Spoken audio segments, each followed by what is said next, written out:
नमस्कार, आप देख रहे हैं वीआईपी न्यूज। मैं हूं आपके साथ शुभांगी ठाकुर। बढ़ते हैं खबरों की ओर। मुख्यमंत्री भूपेश बघेल आज इंद्रावती भवन नवा रायपुर में छत्तीसगढ़ कर्मचारी अधिकारी फेडरेशन द्वारा आयोजित मुख्यमंत्री पेंशन दिष्टा सम्मान समारोह में शामिल हुए। फेडरेशन द्वारा पुरानी पेंशन योजना बहाली के निर्णय के लिए मुख्यमंत्री बघेल का अभिनंदन किया गया। कार्यक्रम में उद्योग मंत्री कवासी लखमा, आयुक्त सीआर प्रसन्ना, एनआरडीए के मुख्य कार्यपालन अधिकारी और आयुक्त housing board doctor Ayaz Tamboli, विभिन्न विभागों के अध्यक्ष, छत्तीसगढ़ कर्मचारी अधिकारी फेडरेशन के प्रांतीय संयोजक कमल वर्मा, फेडरेशन के पदाधिकारियों के साथ ही बड़ी संख्या में अधिकारी और कर्मचारी गण भी उपस्थित थे। पूरे प्रदेश भर के विभिन्न कर्मचारी संगठनों के द्वारा इंद्रावती भवन में आज ओल्ड पेंशन स्कीम लागू करने के कारण से सभी संगठनों ने एक सम्मान समारोह आयोजित किया था और सभी लोगों ने बढ़ चढ़कर हिस्सा लिया। इससे निश्चित रूप से हमारे छत्तीसगढ़ के जो अधिकारी कर्मचारी हैं उसके जो भविष्य की जो चिंता है उससे वो निश्चिंत हो गए हैं। बुढ़ापा उसके किस प्रकार से बीतेगा ये चिंता उनको खाई जाती रही है और उसके कारण से उसके कार्य भी प्रभावित होते रहे हैं। हमने कर्मचारियों के हित में अनेक फैसले लिए, जिसमें 5 दिन का सप्ताह या कोरोना काल में जिनकी मृत्यु हो गई अनुकंपा नियुक्ति में हमने 10% के जो सीलिंग लगा था उसे हटाकर भी लाभान्वित किया और अभी ओल्ड पेंशन स्कीम लागू किया है। कर्मचारियों की जो मांग है कि महंगाई भत्ता बढ़ाई जानी चाहिए, तो निश्चित रूप से मैंने विश्वास दिलाया है कि बहुत जल्दी ये खुशखबरी उनको मिलेगी।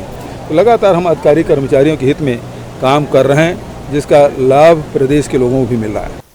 मुख्यमंत्री भूपेश बघेल ने आज अपने निवास कार्यालय में समाज सेवी और छत्तीसगढ़ के महान दानवीर दाऊ कल्याण सिंह की जयंती पर उनके चित्र पर पुष्प अर्पित कर उन्हें नमन किया।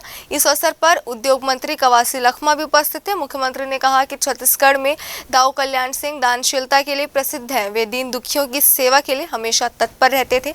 मुख्यमंत्री ने आगे कहा कि दाऊ कल्याण सिंह ने रायपुर स्थित डीकेएस अस्पताल के अलावा अनेक अस्पताल, पुस्तकालय, कॉलेज, जलाशय जैसे कई कामों के लिए मुक्त हाथों से कई एकड़ जमीन दान कर दी। इससे समाज के हर वर्ग को आसानी से शिक्षा और चिकित्सा सुविधा देने में मदद मिली। उन्होंने आगे कहा कि दाऊ के पुण्य कर्म हमेशा उनकी याद दिलाते रहेंगे। उनका नाम छत्तीसगढ़ में हमेशा आदर के साथ लिया जाता रहेगा।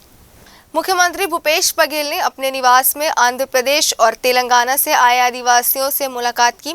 मुलाकात करने के बाद मुख्यमंत्री भूपेश बघेल ने कहा कि बीजेपी के शासनकाल में जो घटनाएं घटी उसके कारण से आदिवासियों के बीच में एक डर का माहौल था। बीजापुर, सुकमा, दंतेवाड़ा हजारों परिवार पलायन करके आंध्र प्रदेश, तेलंगाना चले गए थे। उसके लिए हम लोगों ने एक कार्य योजना बनाई है। वहाँ आएंगे, उनको बसाने और सुरक्षा रोजगार के लिए व्यवस्था हमने बनाई हुई है।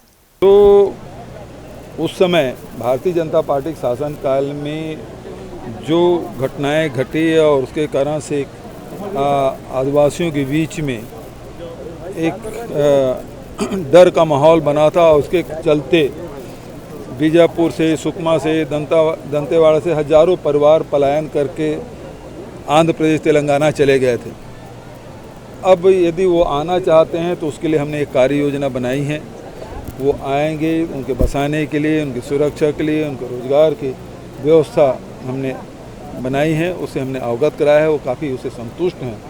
मैं समझता हूँ कि यदि हमारे प्रदेश से जो पलायन करके गए हैं, यदि वो वापस आते हैं तो उनका स्वागत है। छत्तीसगढ़ के नाम अब एक और उपलब्धि जुड़ गई है। दरअसल centre for monitoring Indian economy संगठन ने बेरोजगारी के नवीनतम आंकड़े जारी किए हैं, जिसके मुताबिक छत्तीसगढ़ देश में सबसे कम बेरोजगारी दर वाला राज्य बन गया है। आंकड़ों के अनुसार प्रदेश की बेरोजगारी दर मार्च के महीने में अब तक की सबसे न्यूनतम स्तर 0.6% पर पहुंच गई। छत्तीसगढ़ द्वारा रचे इस नए कीर्तिमान को लेकर मुख्यमंत्री भूपेश बघेल ने ट्वीट कर प्रदेशवासियों को इसकी बधाई दी है। वहीं कांग्रेस के नेता इस उपलब्धि को सरकार की बेहतर नीतियों का नतीजा बता रहे हैं।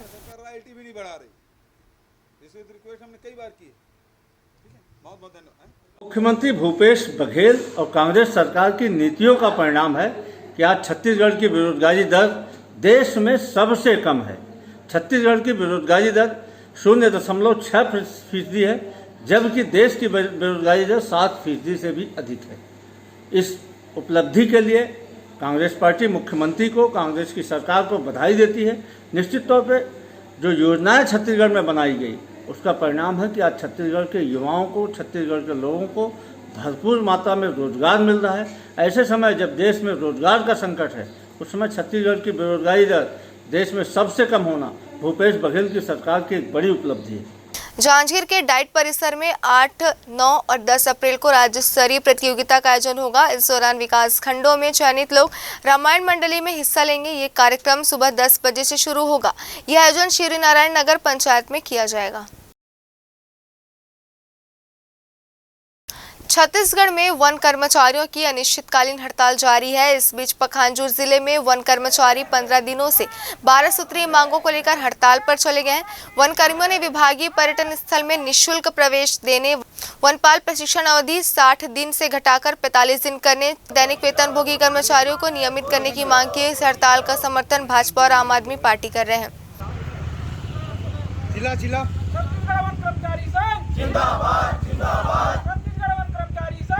हम प्रांतीय आह्वान पे जो 12 सूत्री मांग को लेकर धरना प्रदर्शन, अनिश्चितकालीन धरना प्रदर्शन पर बैठे हुए हैं और जब तक सरकार के द्वारा कोई ठोस निर्णय, हमें लिखित आदेश नहीं प्राप्त होता, तब तक हम डटे रहेंगे। अच्छा, आप जो धरना स्थल में बैठे हैं तो आज तक कोई पार्टी के द्वारा आपको समर्थन मिला है? जी, हमारे इस जो अनिश्चितकालीन हड़ताल का समर्थन करने के लिए यहाँ जो स्थानीय जितने भी मतलब विपक्षी दल हैं, उनके द्वारा, बीजेपी के द्वारा और फिर आपके द्वारा हमारा समर्थन किया गया है। सरकार के द्वारा आपके साथ जो कुछ ठोस कदम उठाए जाए, इस प्रकार कोई रणनीति मिला है? जी, हमने यहाँ के माननीय महोदय जी के प्रतिनिधि जो अनूपनाथ जी हैं, उनके प्रतिनिधि को ज्ञापन भिजवाया है और उन्होंने आश्वासन दिलाया है कि वो शासन को जितने जल्दी हो सके मांग को हमारी रखेंगे। शासन प्रशासन यदि आप लोग की मांगों को गंभीरता से ना ले तो आगे का एक्शन प्लान क्या होगा? आगे का एक्शन प्लान हमारा यही है कि विगत वर्षों से हम इस चीज़ को शासन को बताते आ रहे हैं, चाहे वो किसी भी पार्टी का राजनीतिक दल हो, लेकिन आज तक हमारे ऊपर सुनवाई नहीं हुआ है। तो हमारा आगे का यही प्लान है कि हम अनिश्चितकालीन धरना पे रहेंगे, चाहे इसके लिए हमें कितना ही समय क्यों ना लेना पड़े। जब तक शासन हमारे लिए कुछ उचित कदम नहीं उठाएगी, तब तक हम डटे रहेंगे इस मांगों पर। इधर आप लोग हड़ताल में है, वहाँ जंगल जल रहा है, इस विषय में आप कुछ कहना है? नहीं, इसके लिए तो शासन जिम्मेदार है, कहना चाहिए। अगर उन्होंने हमें 15 दिन बिठाया है, उस चीज़ के नुकसान का भरपाई शासन के द्वारा ही होना चाहिए। वो चाहती तो हमारी मांगों को एक हफ्ते के अंदर में कुछ ठोस निर्णय पे ले जाती, लेकिन लगता है कि इसके लिए शासन ही मतलब कहना चाहिए जिम्मेदार है। मांग को लेकर धरना प्रदर्शन 21/2022 से जारी है। आज 17वां दिन है। क्या क्या मांग है आपका? हमारा मुख्य मांग है वन रक्षकों के वेतनमान में 2750 से 3050 विभागीय भर्ती नियम 2003 से प्रावधान किया जावे और संघ द्वारा प्रस्तावित वेतनमान का लाभ दिया जावे और पुरानी पेंशन लागू किया जावे। वक्त तो चला एक छोटे से ब्रेक का, ब्रेक के बाद जल्द लौटेंगे। छत्तीसगढ़ की लगभग 77% आबादी गांव में निवास करती है। प्रदेश में त्रिस्तरीय पंचायत राज संस्थाओं के अंतर्गत 27 जिला पंचायतें, 146 जनपद पंचायतें और 11,664 ग्राम पंचायतें कार्यरत हैं। इनके माध्यम से ग्रामीण विकास को मिल रही है नई गति और दिशा। छत्तीसगढ़ के ग्रामीण अंचल की तस्वीर बदल रही है। सुराजी गांव योजना, नरवा गरुआ घुरुआ और बारी योजना, राजीव गांधी किसान न्याय योजना, गोधन न्याय योजना, राजीव गांधी ग्रामीण भूमिहीन कृषि मजदूर न्याय योजना और धरसा विकास योजना। गढ़भू नवा छत्तीसगढ़, सुघड़ छत्तीसगढ़।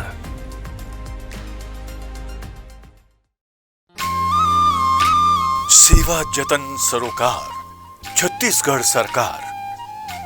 इस नारे को चरितार्थ करती है छत्तीसगढ़ सरकार की राजीव गांधी ग्रामीण भूमिहीन कृषि मजदूर न्याय योजना। जैसा कि योजना के नाम से ही स्पष्ट है, इस योजना का लक्ष्य है भूमिहीन कृषि मजदूरों का आर्थिक उत्थान, ताकि वो भी समाज की मुख्य धारा का हिस्सा बने। इस योजना के अंतर्गत ऐसे ग्रामीण मजदूर परिवार जिनके पास खेती की जमीन नहीं है और जो मनरेगा अथवा पौनी पसारी के कार्य से जुड़े हैं, उन्हें प्रति वर्ष 6,000 रुपए राज्य शासन की ओर से दिए जाएंगे। छत्तीसगढ़ शासन द्वारा शुरू की गई राजीव गांधी ग्रामीण भूमिहीन कृषि मजदूर न्याय योजना का लाभ 2021-22 के वित्तीय वर्ष से प्रदान किया जाएगा और इस योजना के अंतर्गत 10 लाख से अधिक भूमिहीन परिवारों को लाभ पहुंचेगा और सार्थक होगा ये नारा, सेवा जतन सरोकार छत्तीसगढ़ सरकार।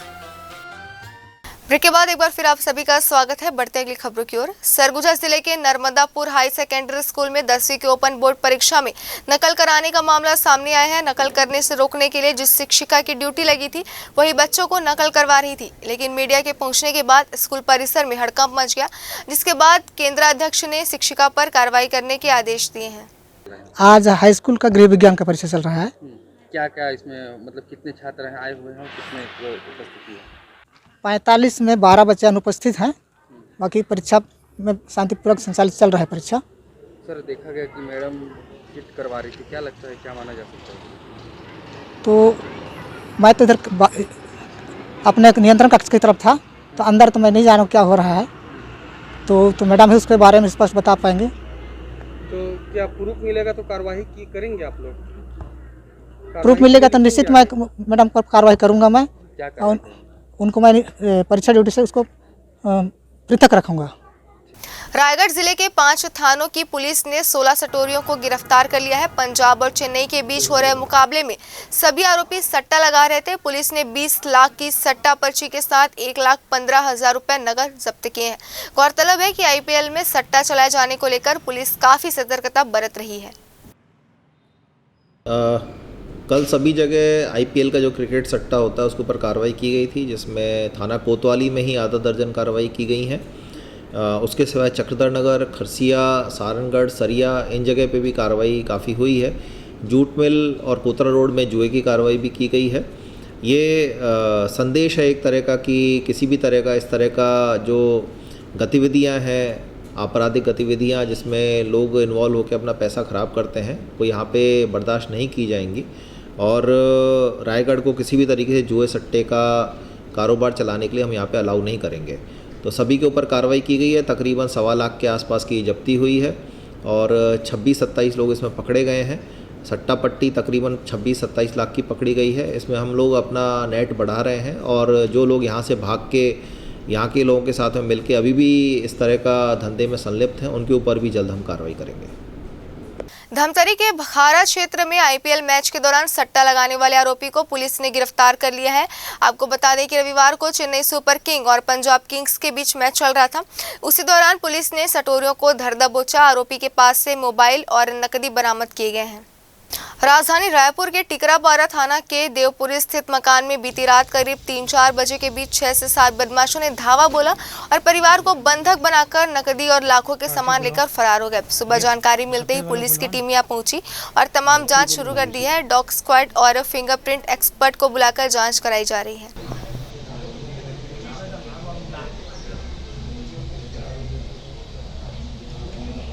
जांजगीर चांपा के ग्राम हसौद में रहने वाले ग्रामीण ने फांसी लगाकर आत्महत्या कर ली। जानकारी के मुताबिक नेतराम साहू नाम का ये ग्रामीण लोन और ब्याज न चुकाने की वजह से परेशान था, साथ ही जमीनी विवाद भी चल रहा था। इस मामले को लेकर हसौद पुलिस जांच में जुट गई है।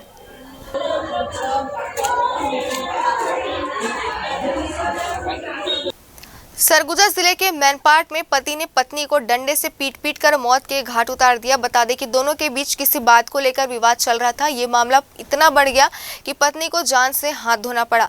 बता दें कि जब बच्चों ने विवाद को रोकने की कोशिश की तब उन्हें भी चोट लग गई। हालांकि बच्चों को कमलेश्वरपुर सामुदायिक स्वास्थ्य केंद्र में भर्ती करा दिया गया है। वहीं कमलेश्वरपुर पुलिस ने आरोपी को गिरफ्तार कर जेल भेज दिया है। ग्राम लुरैना की घटना है। जसवंत माझी अपने पत्नी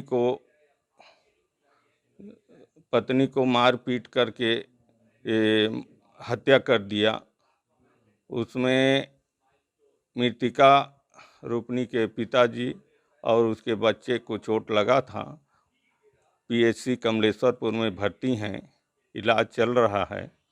आरोपी को न्यायिक रिमांड पर न्यायालय भेज दिए हैं।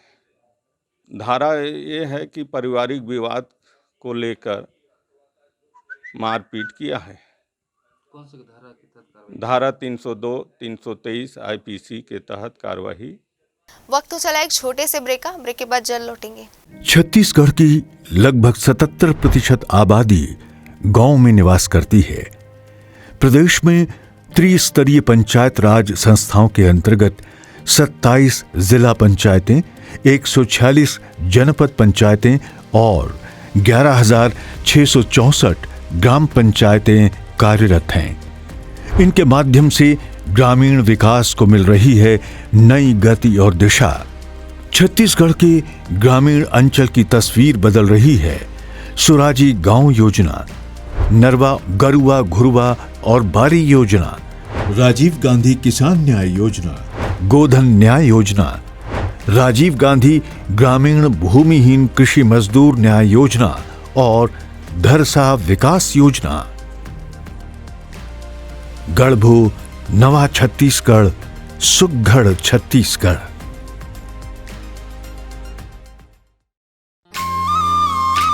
सेवा जतन सरोकार, छत्तीसगढ़ सरकार, इस नारे को चरितार्थ करती है छत्तीसगढ़ सरकार की राजीव गांधी ग्रामीण भूमिहीन कृषि मजदूर न्याय योजना।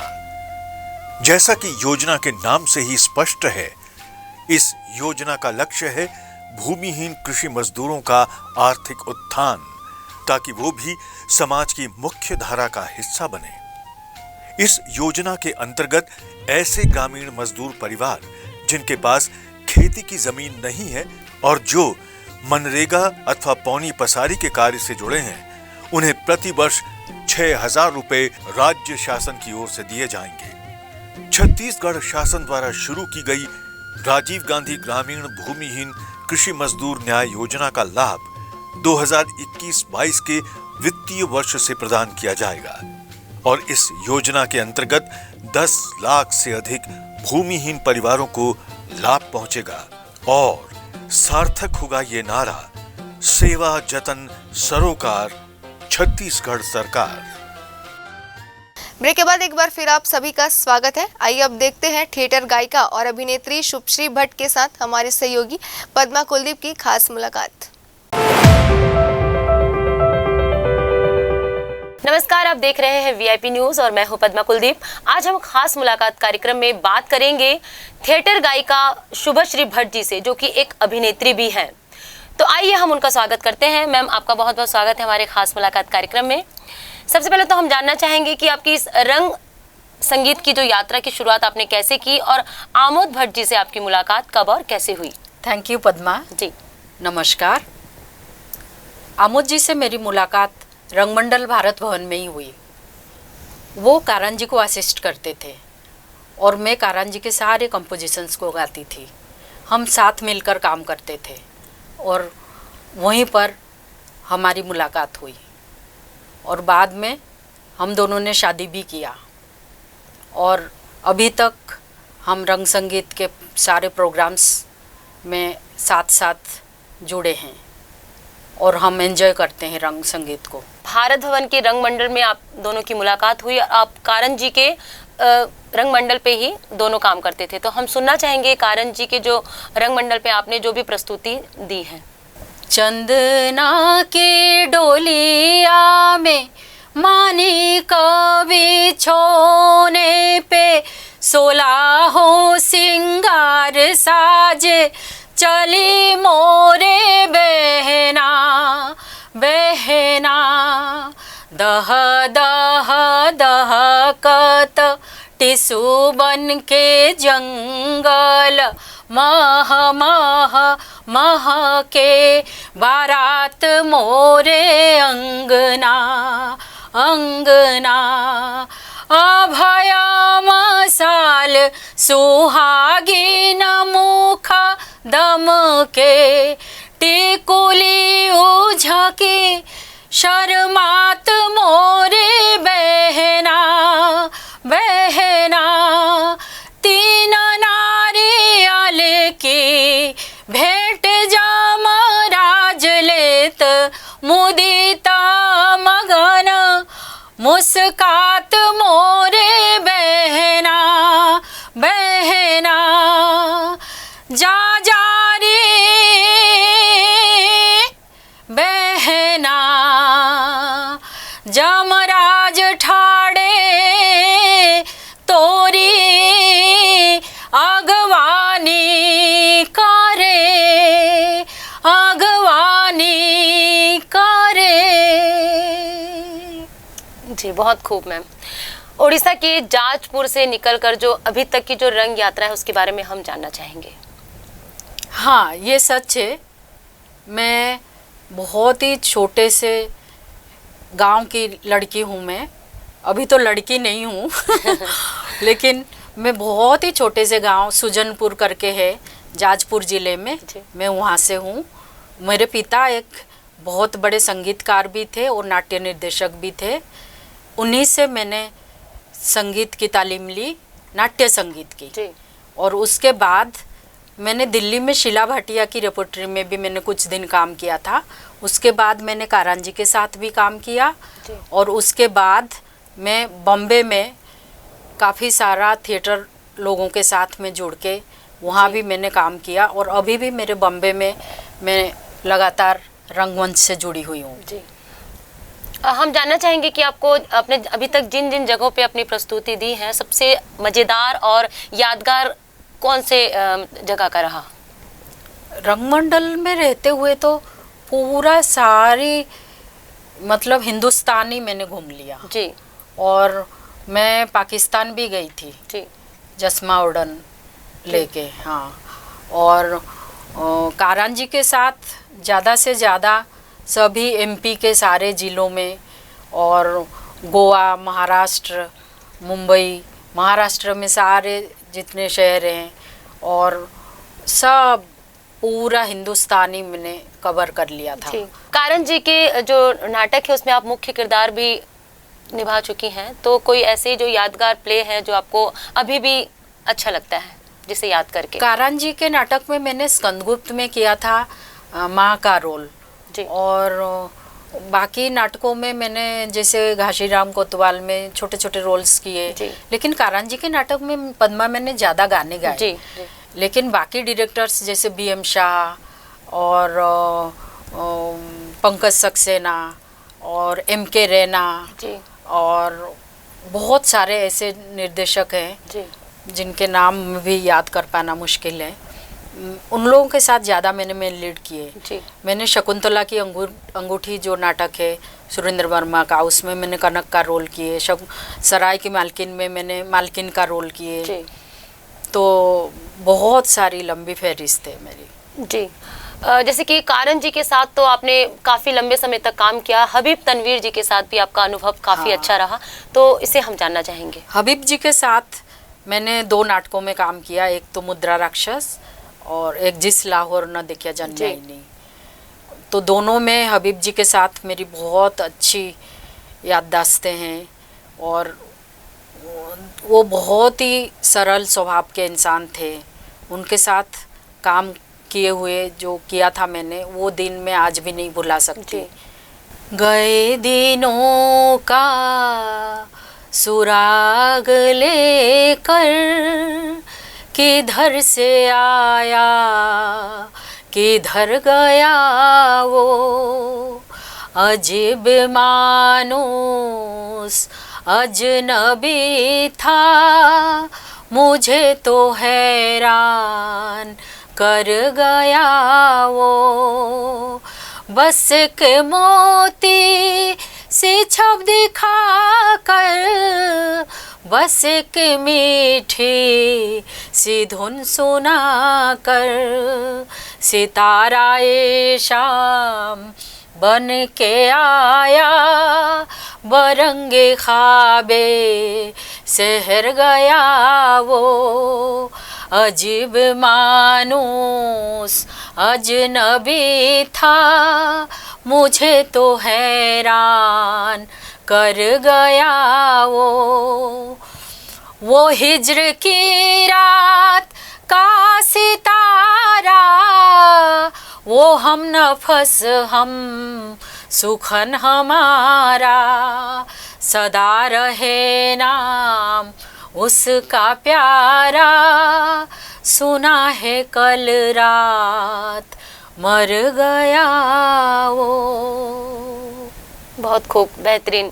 ऐसा लग रहा था कि मानो हम उस दुनिया में चले गए हैं। शुभश्री जी, हम जानना चाहेंगे कि अभी जो रंग संगीत का जो दौर बदल रहा है, पहले जो था वो क्लासिकल बेस था और अब जो है आजकल के युवा जो है, यूथ जो है, रंग संगीत में पाश्चात्य संगीत को भी प्रस्तुत कर रहे हैं, तो इसको लेकर आप क्या कहना चाहेंगे? जैसे पद्मा, मैं देखती हूँ रंग संगीत में जैसे हम एक गुरु के जो गाने हैं हम उनको लेके, जैसे कारान जी के रंग संगीत हम करते हैं तो कारान जी के ही गानों को हम इस्तेमाल करते हैं रंग संगीत में। अब जैसे मैं आमोद जी के रंग संगीत को गाऊंगी तो सिर्फ आमोद जी के ही रंग संगीत को गाऊंगी, लेकिन आजकल ऐसा ट्रेंड बन गया है, कहीं का एक गाना, कहीं हबीब जी का एक गाना, कहीं कारान जी का एक गाना, कहीं फोक एक गाना आ गया, तो कुछ सब मिला जुला के रंग संगीत, हाँ, मिक्स हो गया है। गुरु का काम एक ही धारा में चलनी चाहिए, एक गुरु का काम को लेके रंग संगीत होना चाहिए, एक गुरु के कंपोजिशंस को लेके आप अगर करें तो रंग संगीत ज़्यादा ही बेहतर हो और सुनने वालों को भी मज़ा आए। जी बिल्कुल। अभी आगे आप किस नाटक पे अपने सिंगिंग कर रही हैं आप? अभी पृथ्वी थिएटर में है the great Raja master drama company, तो उसमें मेरी गायन है और वो आमोद जी के निर्देशन में है। रंग महल में आस लगाई, रंग महल में आस लगाई, अरे पिया तूने, अरे राजा तूने, अरे पिया तूने, अरे राजा तूने रात कहाँ रे गवाई, रात कहाँ रे गवाई। हम शुभश्री जी से जानना चाहेंगे कि जो Chhattisgarh film and visual art society के द्वारा जो आयोजित किया जा रहा है मुक्ति बोध राष्ट्रीय नाट्य समारोह, उन्हें कैसा लगा यहाँ आके, हम उनसे जानना चाहेंगे। पद्मा, मुझे बहुत अच्छा लगा यहाँ आके और इतने सारे अलग अलग ढंग के नाटक देखने को मिले। मैं 2 दिन पहले आ गई थी, मैंने पूरा एंजॉय किया और मैंने गुलजार साहब की भी काफ़ी पोएम गाई, तो एक मैं 2 लाइन सुनाना चाहूँगी गुलजार साहब को, मैंने जो हम सुनना चाहेंगे जी। बस चंद करोड़ों सालों में सूरज की आग बुझेगी जब और राख उड़ेगी सूरज से, जब कोई चांद न डूबेगा और कोई जमीन उभरेगी, तब ठंडा बुझाए के कोयला सा टुकड़ा ये जमी का घूमेगा, भटका भटका मध्यम खकिस्त्रे रोशनी में। आपको बहुत बहुत शुभकामनाएं कि आप निरंतर ऐसी अपनी कला की जो छटा है वो बिखेरती रहें, और आपको हमारे खास मुलाकात कार्यक्रम में आने के लिए बहुत बहुत धन्यवाद। थैंक यू पद्मा, नमस्कार। तो दोस्तों, आज हमने खास मुलाकात कार्यक्रम में बात की थिएटर आर्टिस्ट शुभश्री भट्ट जी से, जो कि एक अभिनेत्री हैं और गायिका भी हैं। फिर एक नए शख्सियत के साथ होंगे हाजिर। नमस्कार। इस बुलेटिन में फिलहाल इतना ही। बने रहिए वीआईपी न्यूज़ के साथ। नमस्कार।